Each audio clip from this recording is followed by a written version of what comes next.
Assalamualaikum warahmatullahi wabarakatuh. Bismillahirrahmanirrahim. Alhamdulillahi rabbil alamin. Wassalatu wassalamu ala sayyidina Muhammadin wa maulana wa syafi'ina wa habibina Muhammadin afdalul anbiya wa khatamil mursalin wa ala alihi wa ashabi ajma'in. Amma ba'du. Yang kami hormati Ketua Umum Pimpinan Pusat Muslimat NU, Ibu Nyai Dr. Anda Haja Hafifah Indar Prawansa. Yang kami hormati Ibu Nyai Haja Mahfudzah. Yang kami hormati Ibu Nyai Ki Haji Akil Siraj. Yang kami hormati pengurus pimpinan pusat Muslimat Nahdlatul Ulama. Yang kami hormati pengurus wilayah Muslimat NU se-Indonesia. Yang istimewa pengurus wilayah Muslimat NU Maluku Utara sebagai penyelenggara. Yang kami hormati pengurus pimpinan cabang Muslimat Nahdlatul Ulama se-Indonesia. Yang kami hormati pengurus pimpinan cabang istimewa Muslimat Nahdlatul Ulama di luar negeri. Yang kami hormati pengurus pimpinan anak cabang, pimpinan ranting, pimpinan anak ranting Muslimat Nahdlatul Ulama seluruh Indonesia. Yang kami hormati anggota Muslimat Nahdlatul Ulama se-Indonesia dan luar negeri, seluruh warga masyarakat peserta yang menghadiri kegiatan virtual ini yang berbahagia. Pertama-tama marilah kita sama-sama memanjatkan puji atas rahmat dan hidayahnya yang disampaikan kepada kita sehingga kita dapat melaksanakan kegiatan riyadhah dan doa bersama pada siang hari ini. Salawat dan salam kita sampaikan kepada junjungan Nabi besar kita Muhammad sallallahu alaihi wasallam. Saya ingin menyampaikan terima kasih. Tema yang akan saya sampaikan pada kesempatan ini sebagaimana tertera dalam undangan, tadabbur ayat Al-Quran, upaya mengasah hati dan pikiran dalam menghadapi cobaan. Di dalam Al-Quran, pada surah Sad ayat 29, Allah berfirman, Kitabun anzalnahu ilaika mubarakun, liyadabbaru ayatihi waliyatadhakkaru ulul albab.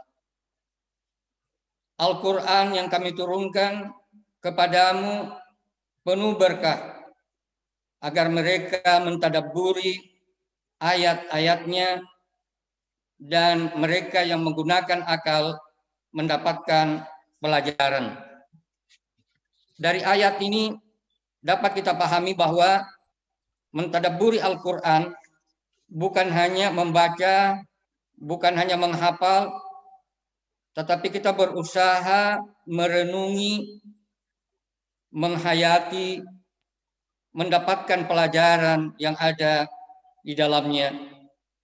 Kitabun mubarakun, kitab yang penuh berkah, artinya kitab yang berisi banyak kebaikan dan ilmu yang banyak.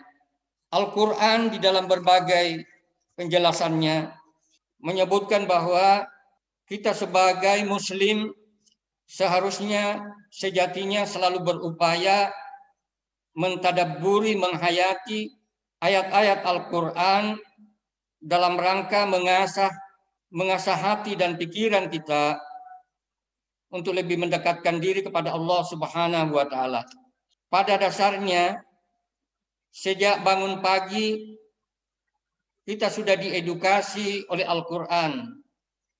Kita sudah diedukasi oleh Allah Subhanahu wa Ta'ala ketika kita bangun tidur, doa yang diajarkan oleh Nabi Shallallahu Alaihi Wasallam adalah Alhamdulillahilladzi ahyana ba'dama amatana wa ilaihin nusyur. Terima kasih ya Allah, Engkau telah menghidupkan kami setelah mematikan kami. Dari doa ini dapat kita pahami bahwa tidur dan mati itu ada persamaan dan perbedaan tipis. Dalam Al-Quran dijelaskan oleh Allah Subhanahu wa Ta'ala dalam surah Az-Zumar ayat 42, Allahu yatawaffal anfusa hina mautiha wallati lam tamut fi manamiha fayumsikul lati qada 'alaiha al-mauta wa yursilul ukhra ila ajalin musamma. Dari ayat ini dapat kita pahami bahwa orang yang mati itu nyawanya sudah berpisah, sudah dalam genggaman Allah, sudah dalam penguasaan Allah Subhanahu wa Ta'ala, tidak dikembalikan lagi masuk ke dalam tubuhnya. Tapi sebaliknya, bagi orang yang sedang tidur, yursilul ukhra ila ajalin musamma, orang yang tidur nyawanya, rohnya dalam genggaman Allah Subhanahu wa Ta'ala, dalam penguasaan Allah Subhanahu wa Ta'ala, tetapi bersifat sementara. Berapa lama ia tidur, berapa lama ia menggabungkan roh itu ke dalam tubuhnya. Ayat ini mengedukasi kita, mengasah hati dan pikiran kita agar selalu mengingat kematian. Rasulullah Shallallahu Alaihi Wasallam tidak hanya menganjurkan untuk mengingat mati, tetapi aksirul dzikral maut, memperbanyak mengingat mati. Memperbanyak mengingat mati adalah kita mendapatkan banyak pelajaran, di antaranya ta'jilut taubah, itu menyegerakan taubat kepada Allah Subhanahu wa Ta'ala. Kita akan selalu bersegera taubat kepada Allah Subhanahu wa Ta'ala karena kita yakin bahwa suatu waktu nanti ketika tiba masanya kita akan dipanggil oleh Allah Subhanahu wa Ta'ala. Sehingga di dalam penantian waktu itu kita memperbanyak taubat kita.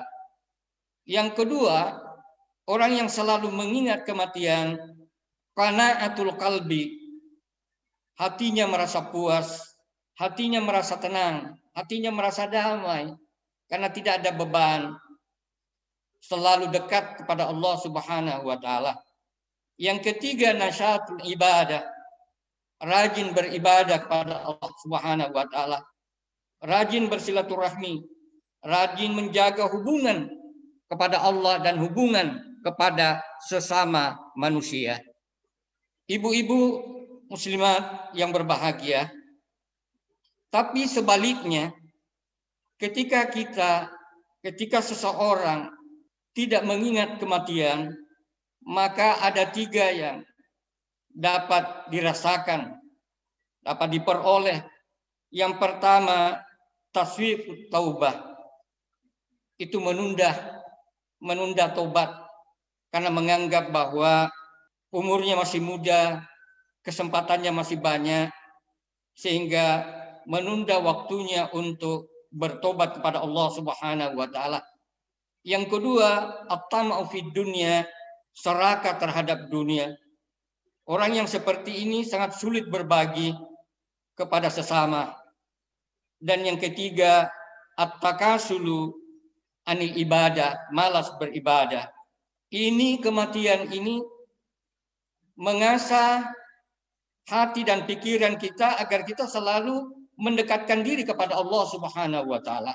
Di dalam Al-Quran, Allah Subhanahu wa Ta'ala berfirman, kaifa takfuruna billahi wa kuntum amwatan fa ahyakum summa yumitukum summa yuhyikum summa ilaihi turja'un. Ayat ini mengedukasi kita bahwa kehidupan manusia, kita semua yang masih hidup ini mengalami tahapan kehidupan. Ada 4 tahap yang kita alami. Yang pertama, kematian yang pertama. Yang kedua, kehidupan yang pertama. Ketiga, kematian yang kedua. Dan yang keempat, kehidupan yang kedua, yaitu yang kekal dan abadi. Yang pertama, wa kuntum amwatan. Kamu dulunya mati. Ketika janin masih berada di dalam perut, di dalam rahim ibu, belum Allah Subhanahu wa taala meniupkan roh ke dalamnya, belum wa nafahtu fihi min ruhi, maka pada saat itu janin itu dikategorikan dalam keadaan mati, tidak bernyawa, belum ada nyawa. Setelah beberapa bulan kemudian sampai waktunya, baru Allah Subhanahu wa taala wa nafahtu fihi min ruhi, Allah meniupkan roh ke dalam tubuh manusia. Pada saat itulah kita mengalami hidup yang pertama sampai kita lahir ke dunia ini. Jadi sekarang ini, pada saat ini kita mengalami hidup yang pertama.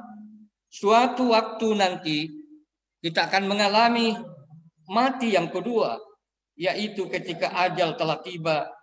Kita akan membuat lubang yang kecil untuk kita masuki, dan kita akan masuk di dalam rumah yang baru, tempat yang baru, alam kubur, alamul barzakh. Dan kemudian di akhirat nanti, setelah hari kiamat, semuanya sudah hancur, semuanya sudah meninggal, semuanya sudah tertimbun tanah, maka Allah Subhanahu wa taala kembali akan menghidupkan.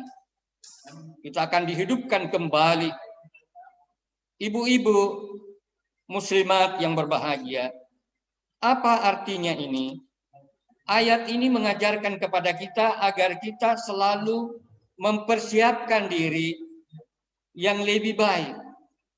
Ketika kita selalu mengingat kebaikan, mengingat kematian, mengingat tahap-tahap kehidupan kita di bumi ini, itu akan mendorong kita untuk selalu kreatif, produktif, inovatif. Kita akan selalu berkarya positif, karena kita yakin bahwa suatu waktu nanti ketika kita mau berkarya, kita mau berkreasi, sudah tidak bisa lagi, karena Allah sudah memanggil kita. Inilah didikan, edukasi, ayat-ayat Al-Quran yang kita baca setiap hari. Sebagai muslim yang baik, kita sejatinya berupaya merenungi, menghayati Al-Quran ini dengan sebaik-baiknya. Sebuah ungkapan atau kalimat yang menurut literatur bahwa ini adalah berasal dari Ali bin Abi Thalib radhiyallahu anhu. Beliau mengatakan, ma ra'aitu syai'an illa wa ra'aitullaha qablahu wa ba'dahu wa ma'ahu wa fihi. Saya ketika melihat, saya tidak melihat sesuatu kecuali saya melihat Allah sebelumnya atau sesudahnya, atau ketika saya melihat sesuatu bersamaan saya melihat Allah ada di dalamnya. Allah mustahil terjangkau oleh mata penglihatan, oleh panca indera. Itu tidak mungkin terjadi bagi kita. Tetapi Allah Subhanahu wa taala dapat terjangkau, dapat dilihat dengan mata hati, bil qalbi, bil ain, bil iman, dengan iman kepada Allah Subhanahu wa taala. Apa artinya ini? Bahwa kita selalu menghadirkan Allah bersama kita. Kita menghadirkan rahmat dan kasih sayangnya. Kalau kita menggambarkan sebuah kursi, kita melihat sebuah kursi, kita tidak melihat kursi kecuali kita melihat, membayangkan siapa yang membuat kursi itu. Ketika kita melihat kursi, bersamaan kita melihat kursi, kita membayangkan tukangnya, siapa yang membuat kursi itu. Ini artinya supaya kita selalu mentadabburi ayat-ayat Al-Quran dalam rangka mengasah hati dan pikiran kita. Kata Bismillahirrahmanirrahim di dalam surah Al-Alaq ayat pertama, Iqra, bacalah. Sambung Bismi Rabbik, dengan nama Tuhanmu. Bacalah dengan nama Tuhanmu. Membaca di sini oleh para ulama juga diartikan mengkaji, meneliti. Mengkaji, meneliti itu mengandung aktivitas. Artinya ketika kita beraktivitas, hendaknya kita membaca nama Allah minimal Bismillahirrahmanirrahim. Bismillahirrahmanirrahim, kalimat yang pendek, mudah diucapkan, tapi maknanya sangat besar. Kita menghadirkan kasih sayang Allah Subhanahu wa taala di dalam kehidupan kita. Kaum muslimin, ibu-ibu yang berbahagia, ayat-ayat yang kami sampaikan tadi itu berkaitan ayat-ayat Allah yang dikategorikan dengan ayat qauliyah, ayat yang dapat dibaca. Tetapi ayat-ayat yang tidak dibaca juga menjadi kewajiban kita untuk membacanya, untuk mentadabburinya, untuk merenunginya, untuk menghayatinya. Salah satu contoh yang dapat kita baca di dalam Al-Quran, dalam surah Abasa ayat 24, Bismillahirrahmanirrahim, falyanzurul insanu ila ta'ami. Allah menyebutkan di dalam surah ini, hendaklah manusia itu memperhatikan kepada makanannya. Memperhatikan kepada makanannya artinya bahwa kita harus berupaya memahami apa yang ada di balik makanan itu. Makanan itu misalnya beras. Beras yang kita makan yang sudah menjadi nasi itu tidak instan, tidak langsung menjadi makanan. Itu beras kita beli di pasar atau di mall. Lalu beras itu berasal dari padi. Padi dari kebun. Kebun diolah oleh petani dan ujung-ujungnya kembali kepada Allah Subhanahu wa taala. Allah menyambung ayat ini, anna sababnal ma'a sabba. Kami mengeluarkan, mencurahkan air hujan dari langit. Summa syaqaqnal arda syaqqa. Kemudian kami membuka pori-pori bumi, tanah, di mana air hujan bisa masuk ke dalam tanah. Lalu fa'ambatna fiha habba. Lalu keluar biji-bijian. Wa inaba wa qadba, anggur dan sayur-sayuran. Wa zaituna wa nakhla, zaitun dan kurma. Wa hadaiqa wa abba, buah-buahan. Wa hadaika ghalba, kebun-kebun yang tebal. Kalau di Ternate seperti yang tergambar di dalam latar belakang ini, itu terlihat pohon-pohon cengkeh, pohon-pohon pala yang tebal, yang tumbuh di sepanjang lereng Gunung Gamalama. Dan tentu saja kebun-kebun yang tebal ini juga kita dapat temukan di berbagai wilayah Nusantara, tentu dalam bentuknya yang berbeda. Wa fakihata wa abba, buah-buahan dan rumput-rumputan. Mata'al lakum wa li'an'amikum. Semuanya ini adalah untuk menjadi makanan bagi kita, untuk dikonsumsi, termasuk untuk dimakan oleh binatang-binatang ternak kita.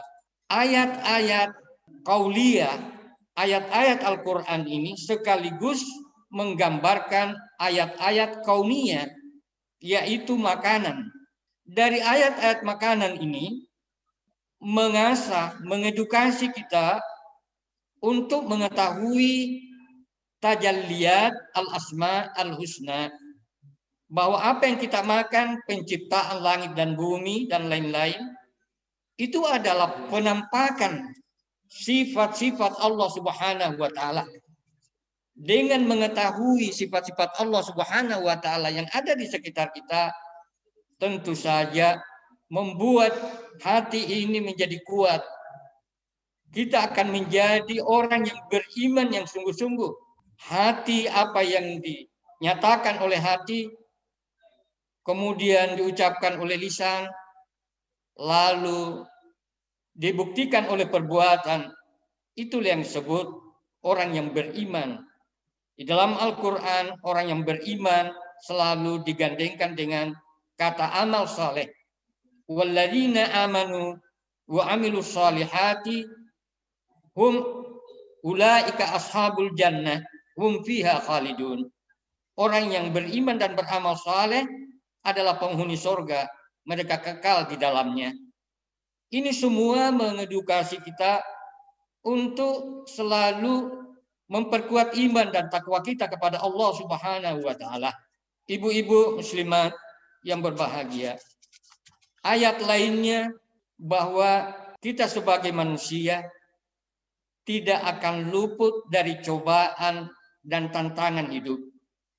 Allah sendiri menegaskan di dalam Al-Quran, surah Al-Baqarah, ayat 155, وَلَنَبْلُوَنَّكُمْ بِشَيْءٍ مِنَ الْخَوْفِ وَالْجُوعِ وَنَقْصٍ مِنَ الْأَمْوَالِ وَالْأَنْفُسِ وَالثَّمَرَاتِ وَبَشِّرِ الصَّابِرِينَ. Ayat ini menunjukkan, memberikan informasi bahwa kita akan dicoba oleh Allah Subhanahu wa taala, akan diuji oleh Allah Subhanahu wa taala dalam berbagai ujian. Boleh jadi kematian, mungkin di antara kita ada keluarga yang pernah meninggal dunia, kerabat, sahabat, atau kehilangan harta, kebakaran, wa naqsim minal amwal, atau boleh jadi kita sebagai bangsa Indonesia sampai pada hari ini kita diuji oleh Allah Subhanahu wa taala melalui pandemi. Tetapi ujian-ujian ini insya Allah akan dapat dihadapi dengan sebaik-baiknya, tidak akan mengganggu kreativitas umat Islam, tidak akan mengganggu produktivitas umat Islam, karena kita sudah memiliki power, hati kita sudah menjadi bersih, pikiran kita sudah terasah, sehingga kita dibimbing oleh agama, kita dibimbing oleh petunjuk agama yang di dalam Al-Quran biasanya Allah menggunakan kata nurun. Kata nur itu adalah cahaya, tapi biasa diartikan petunjuk agama. Di dalam Al-Quran Allah Subhanahu wa taala mengatakan, ya ayyuhalladzina amanu taqullaha wa aminu birasuli yu'tikum kiflaini mir rahmati wa yaj'al lakum nuran tamshuna bi. Jadi orang yang beriman dan bertakwa, hatinya bersih, pikirannya suci, dia akan melahirkan amal-amal saleh yang baik, maka dia akan selalu dibimbing oleh petunjuk agama. Kalau kita analogikan, kita ini sebagai kendaraan, maka pengemudi yang mengemudikan kendaraan ini adalah agama, nur, cahaya agama, petunjuk agama. Ketika kita akan bekerja, beraktivitas, kemanapun kita akan pergi, kemanapun kita berjalan, apapun yang akan kita lakukan, apapun yang akan kita kerjakan, ketika kita bersama-sama dengan petunjuk Allah, maka insya Allah kita akan selalu berjalan di atas rel kebenaran. Kita akan selalu berada dalam norma-norma agama.